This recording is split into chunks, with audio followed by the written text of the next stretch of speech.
सहनाववतु सैनो भुनक्तु सवीर्यं करवावहै तेजस्विनावधीतमस्तु मा विद्विषावहै। सुप्रभात। मैं डॉक्टर इशरत सुल्ताना एक बार फिर से आप सबों के समक्ष अपने इस चैनल संस्कृत ज्ञान कोश को लेकर उपस्थित हुई हूँ। काफी समय के बाद काफी विलंब से मैंने यह वीडियो डाला, इसके लिए मैं आप सबों से क्षमा प्रार्थी हूँ। इसके पीछे का कारण मेरी व्यस्तता थी। मैं कई दिनों से काफ़ी व्यस्त थी, इस कारणवश मैं आप लोगों के लिए वीडियो नहीं बना पा रही थी।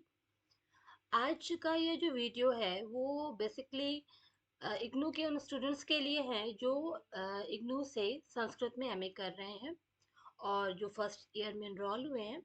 इन बच्चों के असाइनमेंट के अब सबमिशन के डेट काफ़ी नज़दीक आ गए हैं। 30 सितंबर उनके असाइनमेंट के सबमिशन का लास्ट डेट है और उन्हें अपनी असाइनमेंट समय से पूर्व सबमिट करनी है। तो उन असाइनमेंट्स के जो क्वेश्चंस हैं मैं उन सभी के सॉल्यूशंस आप लोगों को बताऊंगी और मेरे जो इस सॉल्यूशन का आधार होगा वो इग्नू ई कंटेंट जो कि सॉफ्ट कॉपी के रूप में इग्नू आप लोगों को बुक प्रोवाइड कराता है और जिन बच्चों के पास हार्ड कॉपी है उनसे रिलेटेड है। आप लोगों को आपके प्रश्नों के उत्तर इन पुस्तकों से लिखनी है और कोशिश यह करनी है कि आप उन्हें अपनी भाषा में ही लिखें। जो बच्चे जुलाई 2022 और जनवरी 2023 में इग्नू एमए फर्स्ट ईयर में इनरोल हुए हैं उन बच्चों के लिए यह वीडियो है। तो आइए हम देखते हैं कि किस प्रकार के ये असाइनमेंट के प्रश्न हैं। आप लोगों को इग्नू में 4 पेपर को पढ़ना है फर्स्ट ईयर में, एमए फर्स्ट ईयर संस्कृत में। तो उसमें आप लोगों को सबसे पहले MSK 01 जो कि आपका संस्कृत साहित्य शास्त्र एवं साहित्य है, MSK 02 व्याकरण, MSK 03 दर्शन और MSK 05 वैदिक वाङ्मय एवं भारतीय सभ्यता एवं संस्कृति। आज के इस वीडियो में मैं आप लोगों का प्रथम पत्र MSK 01 के जो कि भारत संस्कृत साहित्य शास्त्र एवं साहित्य है उससे संबंधित जो प्रश्न है उनके उत्तरों को बताने का प्रयास करूंगी। प्रथम पत्र MSK 01 संस्कृत साहित्य एवं साहित्य शास्त्र में आपको 3 बुक पढ़ने हैं। सबसे पहले एक साहित्य शास्त्र है जिसके अंतर्गत आपको विश्वनाथ कृत, आचार्य विश्वनाथ कृत साहित्य दर्पण तथा 2 साहित्यों में महाकवि कालिदास विरचित मेघदूतम और शुद्रक विरचित मृच्छकटिकम पढ़नी है। तो आइए हम इनके क्वेश्चंस को देखते हैं।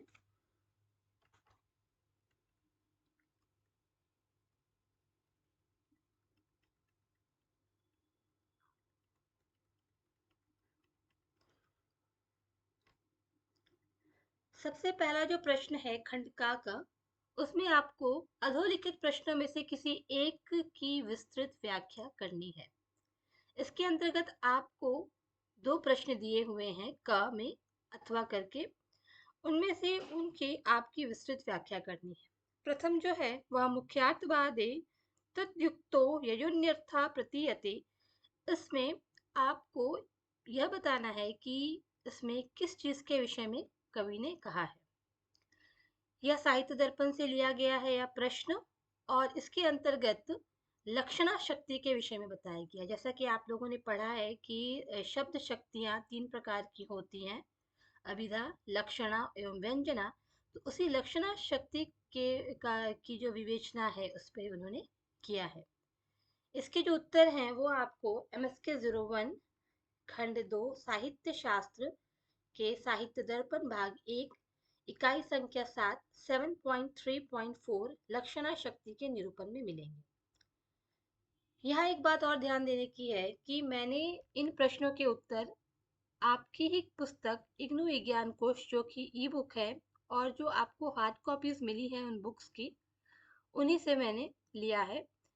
तो यहाँ पर ध्यान देने वाली बात यह है कि आप लोग जो जो चीज़ें इसमें मैंने यहाँ मेंशन किया है, जैसे इकाई संख्या 7 है, तो इकाई संख्या 7 पर जाने के बाद आप 7.3.4 पे जाइएगा उसमें, तो उसमें आपको लक्षणा शक्ति का निरूपण मिलेगा और फिर वहाँ से आपको अपने उत्तर को लिखना है इसके जो मार्क्स है उसके अकॉर्डिंग।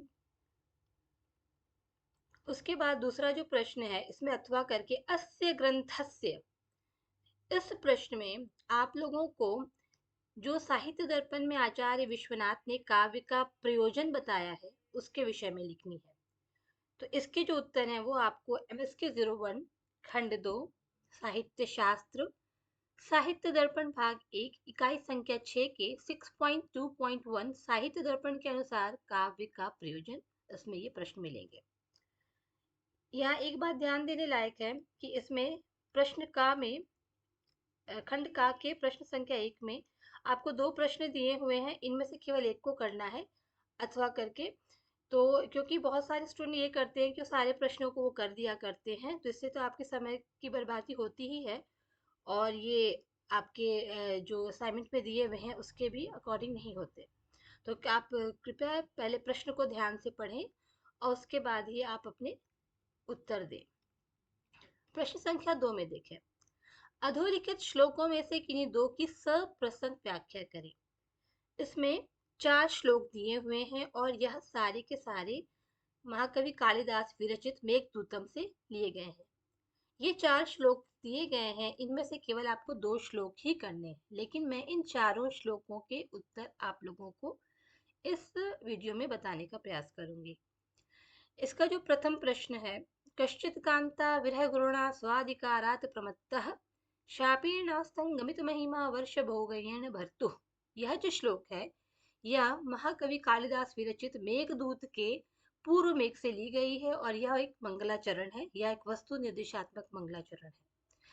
इसकी जब आप व्याख्या करेंगे तो आपको इस क्वेश्चन में सप्रसंग व्याख्या करनी है, तो आपको इसमें प्रसंग देनी होगी कि यह श्लोक कहाँ से उद्धृत है, इसके रचनाकार कौन है, ये चीजें आपको देनी होगी। ये सारी चीजें आपके पुस्तक में बताई गई हैं। ये इन श्लोकों के की जो व्याख्या है वो आपको MSK 01 खंड 4 मेघदूत कालिदास इकाई संख्या 17 पूर्व मेघ 17.2 श्लोक संख्या 1 में मिलेगी। खा पर आते हैं, ताम चावश्यम दिवस गणना तत्परोक्ति। इसमें आपको जब यक्ष जो है अपने दूत मेघ से बात करते हैं उसके विषय में वह बताते हैं और अपनी पत्नी के विषय में किस तरह से वो अपने दिन गिन रहे हैं विरह के दिनों को, तो उसके विषय में यहाँ कबीरदास ने बहुत सुंदर व्याख्या की है और यह आपको MSK 01 खंड 4 के मेघदूत कालिदास इकाई संख्या 17 पूर्व मेघ 17.4 श्लोक संख्या 10 में मिलेंगे। प्रश्न संख्या 11 में देखिए, तन्वी श्यामा शिखरी दशना पक्व बिंबादुरोष्ठी। इसमें इस श्लोक में आपको इसमें आप जो महाकवि कालिदास ने बहुत सुंदर से उस यक्षिणी के सौंदर्य का वर्णन किया है कि किस तरीके से उनके शरीर की संरचना थी, किस प्रकार वो सुंदर स्त्री की जो एक काया होती है, इसमें उन्होंने बहुत सुंदरता पूर्वक व्याख्या किया है। तो इसमें उन्होंने ये बताया और इसके जो की व्याख्या है वो आपको MSK 01 खंड 4 मेघदूत कालिदास इकाई संख्या 19 उत्तर मेघ 19.2 श्लोक संख्या 19 में मिलेंगे। जो घा है उसमें हस्ते लीला कमल अलके बाल कुंदानुविद्धम। तो ये जो है श्लोक ये आपके मेघदूत के उत्तर मेघ से ली गई है, क्योंकि हमने जानते हैं कि यह एक खंड काव्य है और यह पूर्व मेघ और उत्तर मेघ में 2 भागों में विभक्त है। तो उत्तर मेघ का यह श्लोक है और इसके अंतर्गत जो अलकापुरी की जो वनिताएं थीं, जो स्त्रियां थीं, वे लोग किस प्रकार से पुष्पों से अपना श्रृंगार करते थे उसके विषय में वो उन्होंने बताया है और बहुत ही सुंदर व्याख्या महाकवि कालिदास ने कर रखा है इसमें। तो इसकी जो व्याख्या है वो आपके MSK 01 खंड 4 मेघदूत कालिदास इकाई संख्या 19 उत्तर मेघ के 19.2 के श्लोक संख्या 2 में मिलेंगे। यहाँ पर जो भी मैंने श्लोक दिए हैं वो मैंने आपके ही प्रश्न पत्र से ही ले करके दिया है। तो इसमें क्योंकि मैंने इसे खुद से नहीं लिखा है, मैंने इसे कॉपी पेस्ट किया है, तो आप ये देखेंगे क्योंकि समय मेरे पास काफ़ी कम था, तो आप लोगों के जो प्रश्न पत्र में मैंने यह देखा कि बहुत सारी वर्तनी की त्रुटियां हैं, बहुत सारी स्पेलिंग मिस्टेक्स हैं। तो आप सही तरीके से उन श्लोकों को अपनी पुस्तक में देखें और उन पुस्तकों में से देखकर फिर आप उनके वर्तनी को, उनके स्पेलिंग्स को सही करेंगे। ठीक है, तो ये आपको मिलते हैं। अब ये जो प्रश्न है इसमें आप केवल 2 प्रश्न की ही सप्रसंग व्याख्या करेंगे। अब आते हैं प्रश्न संख्या 3 में। अधोरेखित में से किन्हीं 2 का हिंदी भाषा में अनुवाद करें। तो इसमें आपको हिंदी भाषा में केवल अनुवाद करना है और इसके जो प्रश्न हैं वह शूद्रक विरचित मृच्छकटिकम से लिए गए हैं और ये सारे के सारे दरिद्रता पर आधारित है। तो इसके जो का श्लोक है उसका जो जो अनुवाद है वो आपको MSK 01 खंड 5 मृच्छकटिकम शूद्रक इकाई संख्या 22.2 के प्रथम अंक के 22.2.2 की श्लोक संख्या 12 में मिलेंगे।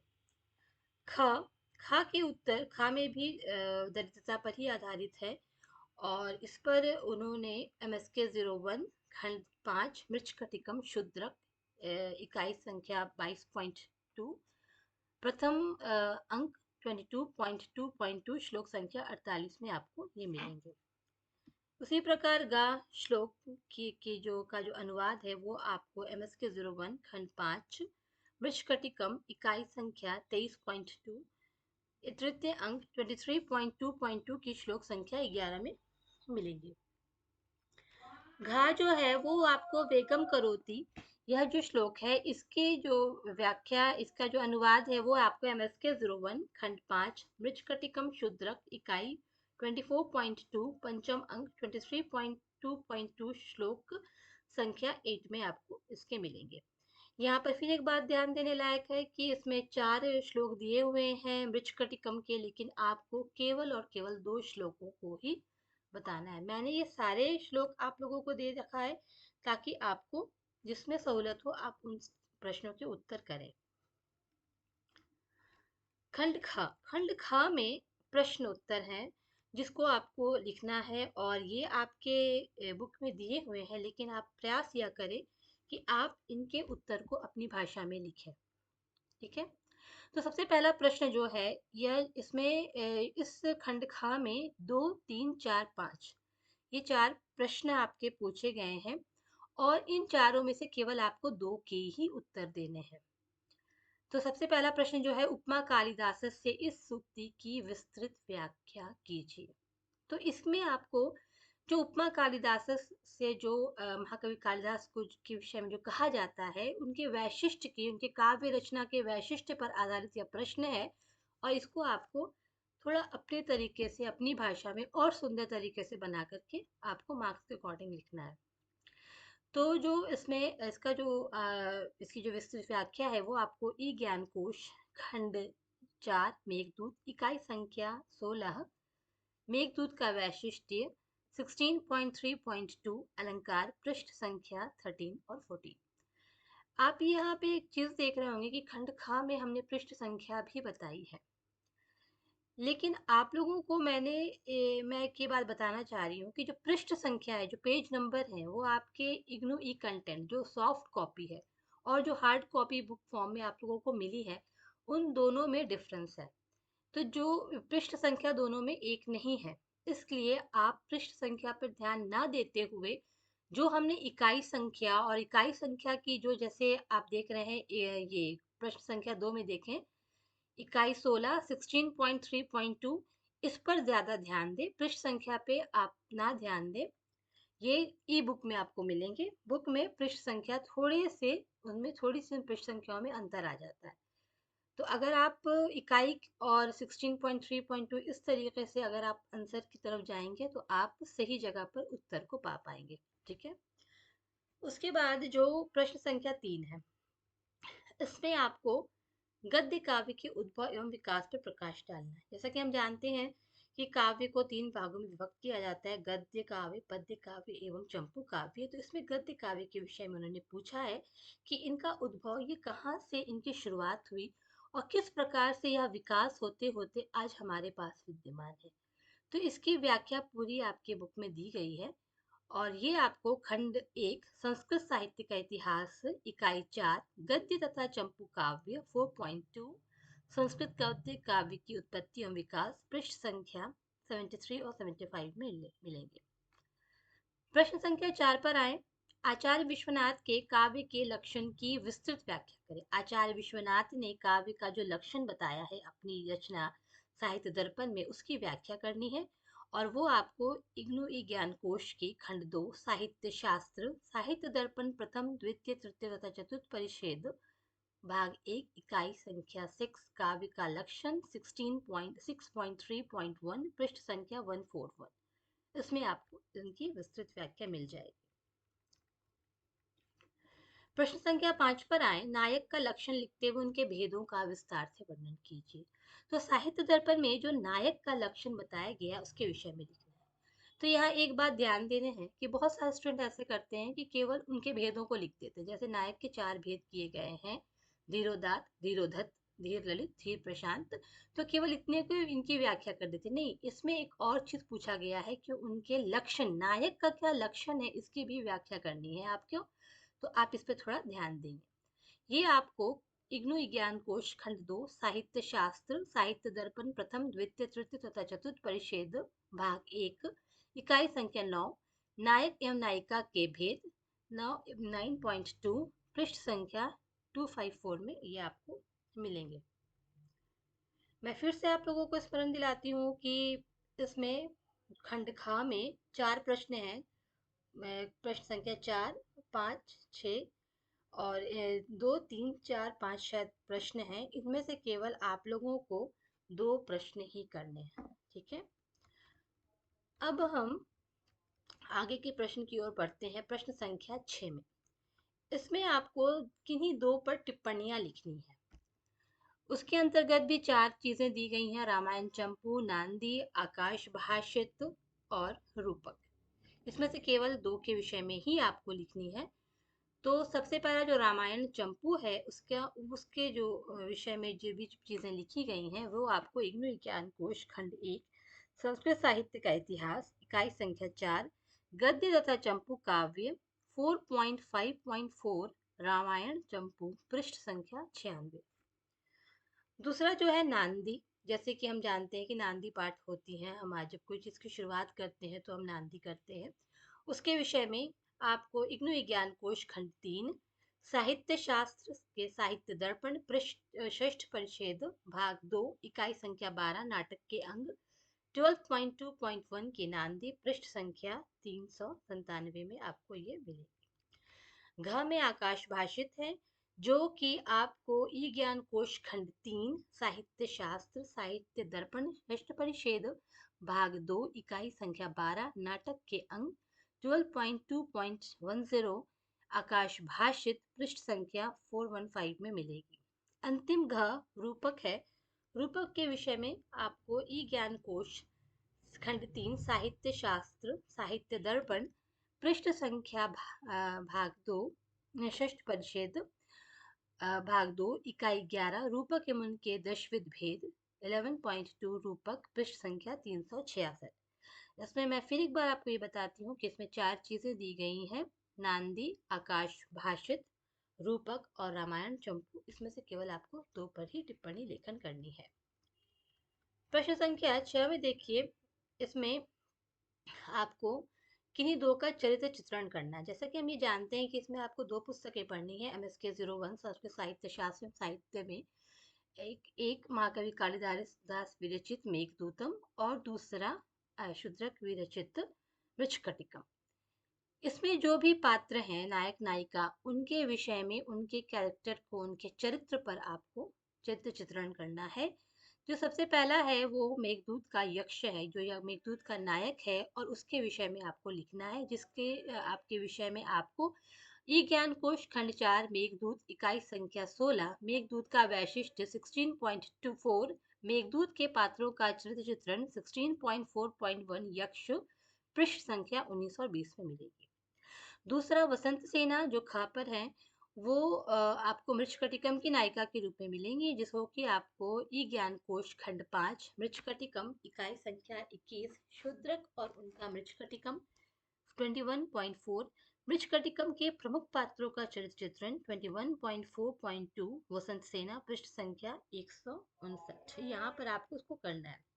चारुदत्त जो कि मृच्छकटिकम के ही नायक हैं, उनके विषय में आपको खंड 5 मृच्छकटिकम इकाई 21 शूद्रक और उनका मृच्छकटिकम 21.4 मृच्छकटिकम के प्रमुख पात्रों का चरित्र चित्रण 21.4.1 चारुदत्त पृष्ठ संख्या 156 में मिलेंगे। अंतिम जो है यक्षिणी, यक्षिणी जिसो की मेघदूतम की नायिका हैं, उनके विषय में आपको ई ज्ञान कोश खंड 4 मेघदूत इकाई 16 मेघदूत का वैशिष्ट्य 16.4 मेघदूत के पात्रों का चित्रण 16.4.1 यक्ष पृष्ठ संख्या 20। इस प्रकार से आप अपने सारे प्रश्न जो हैं उनको करें, और इसमें भी आपके 4 दिए हुए हैं जिसमें से आपको केवल 2 को ही लिखना है। तो ये आपके मैंने सारे प्रश्नों के उत्तर कहाँ आपको मिलेंगे वो मिल गए हैं। मैं आप लोगों से फिर से एक अनुरोध करूंगी कि आप प्रयास या करें कि आप अपनी भाषा में लिखें, मार्क्स के अकॉर्डिंग लिखें और समय से पूर्व अपने असाइनमेंट को सबमिट करने का प्रयास करें। और मैं इस आशा के साथ, इस उम्मीद के साथ कि ये वीडियो आप लोगों के लिए लाभदायक सिद्ध होगा, और मैं फिर दोबारा जो आपके और 3 पत्र बचे हुए हैं, MSK 02 व्याकरण, MSK 03 दर्शन और MSK 05 वैदिक वाङ्मय और भारतीय सभ्यता एवं संस्कृति के भी जो असाइनमेंट है उनके उत्तर को लेकर तुरंत ही प्रस्तुत होने का प्रयास करूंगी। तब तक के लिए आप सभी अपना ख्याल रखें। धन्यवाद।